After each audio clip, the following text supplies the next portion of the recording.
विदर्भामध्ये सर्वात मोठी अतिक्रमणाच्या विरोधातील मोहीम आता राबवली जाते। तर वनजमीन मध्ये जे अतिक्रमण करण्यात आलेलं आहे ते मुक्तीची ही अभियान आणि मोहीम राबवली जाते। बुलढाण्याच्या मोताळा तालुक्यातील राजूर शिवारामध्ये ही कारवाई सुरू आहे। तर या भागातील जवळपास 1500 एकर वनजमीन ज्यावर गेल्या 20 वर्षांपासून अतिक्रमण करण्यात आलेलं आहे त्यावर अतिक्रमण काढण्याची कारवाई आता सुरू करण्यात आली।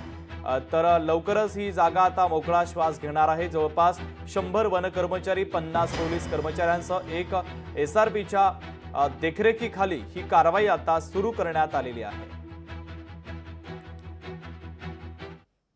जवळपास 20 ते 25 वर्षापासून या वनक्षेत्रावर अतिक्रमण होतं आणि या लोकांनी जिल्हा वन हक्क समितीकडे दावे दाखल केलेले होते। त्या सर्व दाव्यांवर माननीय जिल्हाधिकारी बुलढाणा यांनी 2023 मध्ये त्यांचा निर्णय दिला होता आणि त्याच्यानुसार हे दावे सगळे फेटाळण्यात आले होते। त्याच्यानंतर 2024 मध्ये माननीय जिल्हाधिकारी यांनी त्यांच्या दाव्याचं पुनर्विलोकन केलं, फेरनिरीक्षण केलं आणि त्यानंतर सुद्धा त्यांना असं आढळलं की या दाव्यांमध्ये काही मेरिट नाही, त्याच्यामुळे दावे पुन्हा फेटाळण्यात आले।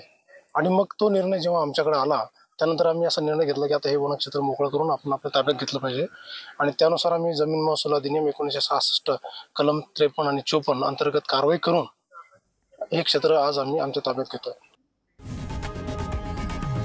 लोकशाही मराठी ऐका, पहा, जागरूक रहा।